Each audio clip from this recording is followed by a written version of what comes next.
మీ ఇంట్లో మొదటి కోటీశ్వరుడు మీరే అవ్వాలనుకుంటున్నారా? ఈ ఫైనాన్షియల్ వెబినార్ లో ఇప్పుడే జాయిన్ అవ్వండి.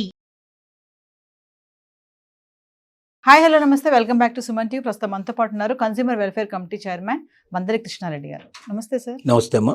సార్, పాస్టర్ ప్రవీణ్ పగడాల మరి పోస్ట్ మార్టం రిపోర్ట్ చూసుకుంటే ఈ రోజు వరకు రాలేదు. ఒకవేళ వచ్చినా కూడా ఫ్యామిలీకి ఇస్తామని చెప్పేసి అంటున్నారు. ఫ్యామిలీని రాజమండ్రిని పిలిపించారు. అంటే మరి ప్రెస్ మీట్ పెట్టి ఏమి ఇవ్వరు అంటారా? ఎందుకు ఇంత డిలే అవుతుంది అంటే మరి ఇది యాక్సిడెంటా మర్డర్ అంటే ఈ డిలే అవ్వడానికి కారణాలు కూడా చూస్తూ ఉంటే మరి ఇది వేరే ఏమన్నా ఉందా అనే డౌట్స్ కూడా చాలానే వస్తున్నాయి. మరి ఒకసారి దీని గురించి ఏం చెప్తారు? యాక్చువల్గా పోస్ట్ మార్టం రిపోర్ట్ ఎప్పుడూ వచ్చిందమ్మా, కానీ ఎందుకు దాన్ని డిస్క్లోజ్ చేయడం లేదంటే ఇది మతాల మధ్య వైరం లాగా ప్రయత్నం ఉంది.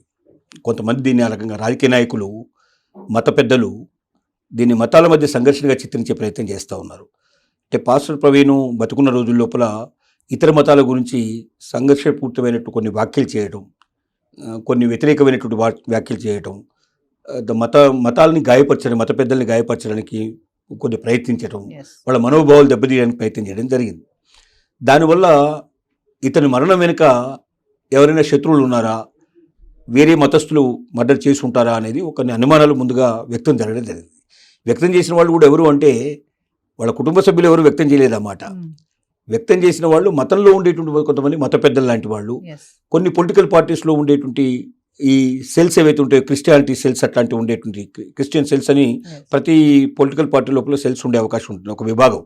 ఆ విభాగానికి సంబంధించిన పెద్దలు, తర్వాత పొలిటికల్ పార్టీకి సంబంధించిన కొంతమంది పొలిటీషియన్స్ ఇలాంటి వ్యాఖ్యలు చేశారు. మత పెద్దలు, పొలిటీషియన్స్ చేసిన పని ఇది. అంటే వాళ్ళకి ఏం కావాలి అంటే మత ఘర్షణ చెలరేగాలి, జనం మధ్యలో కుమ్ములాటలు జరగాలి, అస్థిర పరిస్థితి ఏర్పడాలి. అప్పుడు ఏంటంటే ప్రస్తుతం ఉన్నటువంటి పొలిటికల్ పార్టీస్ గద్దె దిగే పరిస్థితి ఏర్పడుతుంది. తర్వాత వాళ్ళు గద్దెనెక్కే అవకాశాలు ఉంటున్నాయనేటువంటి ఒక ఆపర్చునిటీస్ కోసం ప్రజల మధ్యలో ఇలాంటి చిచ్చు పెట్టడానికి ప్రయత్నం చేస్తారు. అసలు రాజకీయ పార్టీలు ఏంటంటే ప్రజల క్షేమం కోరాలి, ప్రజలు ఆనందంగా ఉండాలి, ప్రజలు సౌఖ్యంగా ఉండాలి, సుభిక్షంగా ఉండాలి, ఆర్థికంగా బలపడాలి, జీవన విధానం మారిపోయి మంచి విధానానికి, మంచి ఉన్నతమైన విధానానికి వెళ్ళడానికి, ఉన్నతమైన పరిస్థితికి వెళ్ళడానికి దోహదపడేటట్టుగా ఉండాలి. కానీ దురదృష్టవశాత్తు మన దేశంలో ఏ పొలిటికల్ పార్టీ గద్దె మీద ఉంటే దాన్ని దింపడానికి ఆపోజిషన్ పార్టీస్ ప్రయత్నం చేస్తాయి. కారణం ఏంటంటే ఆ పదవిలో కూర్చోకుండా వాళ్ళు పొలిటికల్గా ఎప్పుడు కూడా వాళ్ళు కోరుకునేది ఏమిటంటే వాళ్ళు పార్టీ పదవులకు రావాలి, వాళ్ళు ప్రభుత్వంలోకి రావాలి, వాళ్ళు పరిపాలించాలి. ఎవరి దగ్గర పవర్ ఉంటే వాళ్ళే వాళ్ళ ప్రపంచం లోపల విజేతలుగా నిలిచే అవకాశం ఉంటుంది. ఆపర్చునిటీస్ అన్ని వాళ్ళకే వస్తాయి. ఆపోజిషన్లో ఉండే వాళ్ళని ఎప్పుడు కూడా అనగమనిగా ఉండాల్సిన పరిస్థితి ఏర్పడుతుంది. పోలీసులు వాళ్ళ మాట వినరు, అధికారులు వాళ్ళ మాట వినరు. కాబట్టి అధికారం లేని పరిస్థితి మనకెందుకు? అధికారంలో ఎంత తొందరగా వస్తామో దానికి ఎన్ని అడ్డదారులు ఉంటే అన్ని అడ్డదారులు దొక్కడానికి ప్రయత్నం చేస్తారు. ఈ పార్టీ ఆ పార్టీని కాదు, దేశంలో ఉన్న పార్టీలన్నీ ఆ ప్రయత్నంలోనే ఉంటాయి సహజంగా. ఇందులో ఏ పార్టీకి మనం మినహాయింపు ఇవ్వాల్సిన అవసరం లేదు. అంటే పొలిటికల్ పార్టీ అంటే వీలైనంత తొందరగా వాళ్ళు ప్రభుత్వంలోకి రావాలి, రాజ్యాధికారం చేతబట్టాలి, అధికారం చలాయించాలి. దీన్నే ప్రధానంగా తీసుకుంటున్నారు. ఈ పాస్టర్ ప్రవీణ్ హత్య కేసులో కూడా జరిగింది, ఆయన మరణం విషయంలో కూడా జరిగింది ఏంటంటే దీన్ని హత్యగా చిత్రించాలని, దీన్ని ఒక గిట్టనటువంటి మరొక మతానికి సంబంధించిన మతోన్మాదులు చేసినటువంటి హత్యగా దీన్ని చిత్రీకరించి రెండు కులాల మధ్య, రెండు మతాల మధ్య, మిగిలిన మతాల మధ్య చిచ్చు పెట్టేసి మొత్తం రాష్ట్రాలంతా అల్లకొల్లం పరిస్తే దీనివల్ల ఇతర రాష్ట్రాల్లో కూడా అల్లకొల్లం జరిగే అవకాశం ఉంటాయి, మొత్తం దేశమంతా కూడా కార్చుచ్చులాగా వెళ్ళే అవకాశాలు ఉంటాయి అని ఇలాంటి చలిమంటలు వేసుకొని దీంట్లో వెచ్చదనంగా వేడిగా కాచుకోవాలని కూర్చుకునే వాళ్ళు కూడా కొంతమంది ఉన్నారు. ఇలాంటి వాళ్ళు చేసిన ఈ ప్రయత్నం వల్ల కొంచెం దాన్ని రప్చర్ అయ్యే పరిస్థితి ఏర్పడిందని, వీలైనంత వరకు దాన్ని ప్రజల మధ్యలో రానివ్వకుండా ఉండాలనే ఉద్దేశంతో పోస్ట్ మార్టం రిపోర్టుని బహిర్గతం చేయలేదు. నెంబర్ 1. నెంబర్ 2 ఏంటంటే వాళ్ళ కుటుంబ సభ్యులకి ఆ ఇన్ఫర్మేషన్ ఇవ్వడానికి ఉద్యుక్తం అవుతున్నట్టుగా తెలుస్తోంది. వీలైనంత తొందరగా కుటుంబ సభ్యులు పిలిచి వాళ్ళకి పోస్ట్ మార్టం రిపోర్ట్లో ఏముందో ఎక్స్ప్లెయిన్ చేయాలని ఆలోచన వాళ్ళకు ఉంది. ఇప్పటికే ప్రవీణ్ గారి భార్య ఆవిడ ముందుకొచ్చి స్టేట్మెంట్ ఇచ్చి మొత్తం ప్రెస్ మీట్ పెట్టి ప్రజలందరికీ విజ్ఞప్తి చేసింది. ఇది ప్రభుత్వం మీద మాకు నమ్మకం ఉంది, పోలీస్ డిపార్ట్మెంట్ మీద నమ్మకం ఉంది, వాళ్ళు ఎంక్వైరీ చేస్తున్నారు, పూర్తి రిపోర్ట్ వచ్చేదాకా మీరు ఆగండి. అవి బయట పెట్టినప్పుడు నిజంగా దాంట్లో ఏమైనా జరిగితే మనం స్పందించడం తప్ప అది ఏమీ లేకుండా చేయటానికి వీల్లేదు. ఎవ్వరు కూడా దీని లోపల ఈ మరణాన్ని గురించి మాట్లాడొద్దు, దీన్ని హత్యనో మరొకటనో చిత్రించే ప్రయత్నం చేయొద్దు. సహజంగా పోలీసు వాళ్ళు చేయవలసిన పద్ధతిలో వాళ్ళు చేసేటువంటి ఎంక్వైరీ అన్ని పూర్తి చేయనియండి. టోటల్గా ఫైనల్ రిపోర్ట్ వచ్చేదాకా వెయిట్ చేయాల్సిన అవసరం ఉంది. మేము అందరినీ కోరుతున్నాం.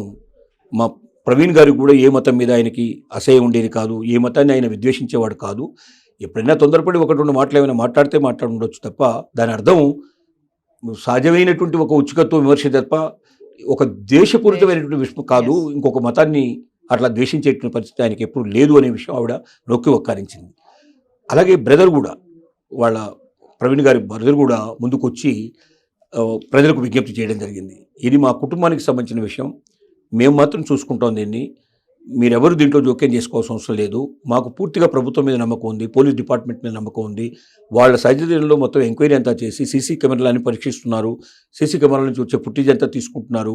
పూర్తిగా హైదరాబాద్లో బయలుదేరిన ప్రవీణ్ రాజమండ్రి చేరువలో మధ్యలో ఏం జరిగిందనే విషయాన్ని పూర్తిగా వాకప్ చేస్తున్నారు. కాబట్టి అప్పటిదాకా ఎవరు తొందరపడకూడదు, ఎవరు దీని గురించి కామెంట్ చేయకూడదు, ఎవరు మాట్లాడకూడదు. మేము అందరికీ విజ్ఞప్తి చేస్తున్నామని చేతులెత్తి నమస్కారం పెట్టి ఆయన విజ్ఞప్తి చేయడం జరిగింది. కుటుంబ సభ్యులే అంత స్పష్టంగా చెప్పినప్పుడు బయట వాళ్ళు దాని గురించి మాట్లాడడానికి అర్హత లేదు వాస్తవంగా. ఎందుకంటే ఒక వ్యక్తిని పోగొట్టుకున్న కుటుంబం బాధపడే బాధ కన్నా బయట వాళ్ళ బాధ ఎక్కువ కాదు అసలు వాస్తవంగా. అందువల్ల ఎవరు కూడా తొందరపడి దీని గురించి కామెంట్ చేయకూడదని ఒక ఉద్దేశం. రెండోది, సీసీ కెమెరాల్లో కొత్త విషయాలు చాలా వెలుగులోకి వచ్చాయి. ఒకటి, జగ్గయ్యపేట దగ్గర తెలంగాణకి ఆంధ్రకు బార్డర్ ఉండే ప్లేస్లో అతను యాక్సిడెంట్ అయ్యి కింద పడ్డట్టుగా ఒక సీసీ కెమెరాల దృశ్యం కనబడింది. కింద పడ్డ అతన్ని వెనక వస్తున్నటువంటి వెహికల్స్ వాళ్ళు ఆపేసి ఆయన్ని మళ్ళీ లేపి కూర్చోబెట్టి ఆయన్ని కాస్త మంచినీళ్ళు అవి తాగించేసి తిరిగి తను స్వస్థత చేయగేటట్టుగా ప్రయత్నం చేశారు. వడదెబ్బకి బాగా పడిపోయే పరిస్థితి ఏర్పడినట్టుగా వాళ్ళు గ్రహించారు అక్కడ. వడదెబ్బకు, ఎందుకంటే బ్రహ్మాండమైన ఎండలు ఉన్నాయి ఇవాళ. ఈ ఎండల లోపల హైదరాబాద్ నుంచి రాజమండ్రి అంటే 400 కిలోమీటర్ సుమారుగా ప్రయాణం చేయాలి. అసలు మామూలుగానే ఎంత గొప్పగా మోటార్ సైకిల్ రైడ్ చేసేవాడు కూడా ఎవడు ఈ పని చేయడు, ఈ సాహసం చేయడానికి ఈ వేసవిలో ప్రయత్నం చేయడు. మామూలుగా చల్లదనం ఉన్నప్పుడు కొంతమంది ఏదైనా అట్లాగా కొంత యూత్ ఎవరైనా ముందుకు చేసే ప్రయత్నం చేయొచ్చు. కానీ ఒక పెద్ద మనిషి అయిన వ్యక్తి, సమాజానికి ధర్మబోధన చేసే వ్యక్తి, ఒక మత ప్రవక్త ఆ రకంగా తను సాహసం చేయడంలో చాలా విచిత్రమైన విషయం ఇది నిజం చెప్పాలంటే. ఎందుకంత సాహసం చేశాడో తెలియదు. ఎందుకంటే ఒక బస్ ఎక్కినా, ట్రైన్ ఎక్కినా, లేదా ఫ్లైట్ ఎక్కినా అతనికి ఆ సమర్థత ఉంది, ఆ శక్తి ఉంది, అతనికి అవకాశాలు కూడా ఉన్నాయి. కానీ మోటార్ సైకిల్ మీద ఎక్కువ బైక్ మీద రైడ్ చేసేటువంటి తత్వం ఉన్న వ్యక్తి కాబట్టి మరి ఒకవేళ హెల్మెట్ పెట్టుకున్నా అది కూడా వేడెక్కిపోయే పరిస్థితి ఏర్పడుతుంది ఏం చెప్పాలంటే ఎండలు. సో అక్కడ ఒక దగ్గర అతను కింద పడ్డట్టుగా మనకు దృశ్యాలు సీసీటీవీలో కనబడుతున్నాయి. అలాగే రాజమండ్రి దగ్గర కూడా ఒక యాక్సిడెంట్ అయినట్టుగా ఒకసారి, ఎందుకంటే అతను లైట్ లేకుండా ప్రయాణం చేశాడనే విషయం మనకు అర్థమవుతుంది. అర్ధరాత్రి, దాదాపు రాత్రి చీకట్లు పడిన తర్వాత, అర్ధరాత్రి కాకపోయినప్పుడు చీకటి పడిన తర్వాత అతను ఆ నేషనల్ హైవే మీద వేల కొద్ది వాహనాలు విపరీతమైన స్పీడ్లో ప్రయాణం చేసేటువంటి ఆ రోడ్ల మీద ఏమాత్రం కూడా లైట్ లేకుండా ఒక బైక్ మీద ప్రయాణం చేయడం అనేది పెద్ద సాహసంతో కూడుకున్న పని.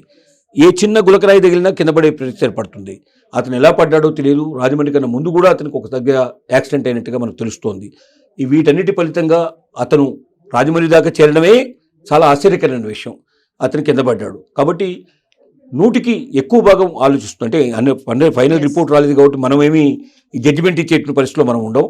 మనకు అందుతున్నటువంటి సమాచారాన్ని బట్టి, సీసీ కెమెరాల్లో అందినటువంటి దృశ్యాలని బట్టి, దీనికి సంబంధించినటువంటి ఎక్స్పర్ట్స్ చెప్తున్న కొన్ని వెలుగుచ్చినటువంటి అభిప్రాయాన్ని బట్టి మనకు అర్థమవుతుంది అది హత్య కాకపోవచ్చు. అది సహజంగా జరిగినటువంటి చిన్న చిన్న యాక్సిడెంట్లు ఈ టైంలోనే తనతో వడదెబ్బ ఇవన్నీ కూడా నుంచి చివరికి రాజమండ్రికి చేరుకున్న సమయానికి అతను ఇంకా ముందుకు వెళ్ళలేని పరిస్థితుల్లో ఫైనల్గా కింద పడిపోవడం, తూలి కింద పడిపోవడం లాంటివి జరిగి ఉంటాయి. తత్ఫలితంగా అంతకుముందు జరిగిన దెబ్బలు ఎక్కడ కనబడుతున్నాయి కాబట్టి ఆ దెబ్బల వల్లే ఆ దెబ్బలు తర్వాత ముందే జరిగినవి. పడిపోయే టైంకి పెద్దగా ఏమీ లేదు, ఎందుకంటే పక్కనే పడిపోయాడు కాబట్టి, రోడ్డు పక్కనే పడిపోయాడు కాబట్టి ఉండకపోవచ్చు అనేది ప్రస్తుతానికి అనిపిస్తున్న విషయం. వాస్తవమైనటువంటి రిపోర్ట్ బయటకు వచ్చిన తర్వాత సీసీ కెమెరాలతో మొత్తం టోటల్గా ఫుటేజ్ అంతా బయటికి తీసి ప్రత్యక్షంగా ఏం జరిగిందని పోలీస్ డిపార్ట్మెంట్ మొత్తం ఎక్స్ప్లెయిన్ చేసేదాకా మనం ఏ నిర్ధారణకి మనం రాలేము పూర్తిగా. కానీ మనకు కనబడుతున్నటువంటి దాన్ని బట్టి, మనం వినబడుతున్న దాన్ని బట్టి మనం నిర్ధారణకి ఒక మర్డర్ మాత్రం కాదేమో అన్న ఆలోచన ఎక్కువ మందికి కలుగుతుంది. దీని విషయంలోనే హర్షకుమార్ లాంటి కొంతమంది ఇక్కడ నాయకులు కూడా, స్థానిక నాయకులు కూడా, అంటే ఆయన మతానికి సంబంధించిన వ్యక్తులు, క్రైస్తవ మతానికి సంబంధించిన వ్యక్తులు కొంతమంది వెలుబుచ్చే అభిప్రాయం ఏంటంటే దీన్ని కుటుంబ సభ్యులకి మాత్రం ఇవ్వడం కాకుండా ప్రెస్ కాన్ఫరెన్స్లో అందరి ముందర వెలుగుచ్చినట్టయితే అందరికీ ఇన్ఫర్మేషన్ ఉంటుంది కదా అని చెప్తున్నారు వాళ్ళు. ఎస్ పోలీస్ డిపార్ట్మెంట్ ఎందుకు తొందరపడటం లేదంటే ఏమాత్రం ఇది వేరే రకంగా ఫైర్ అయితే ఫలితంగా ఎన్నో వందల వేల మందికి ఇబ్బంది కలిగి పెట్టడం, కొన్ని ప్రాణాలు పోయే పరిస్థితులు, ఇది మత యుద్ధంలాగా మారకూడదు అనేటువంటి పరిస్థితి ఉంటే చాలా జాగ్రత్తలు తీసుకుంటున్నారని మాత్రం మనకి ఇన్ఫర్మేషన్ అందుతోంది. Yes thank you sir.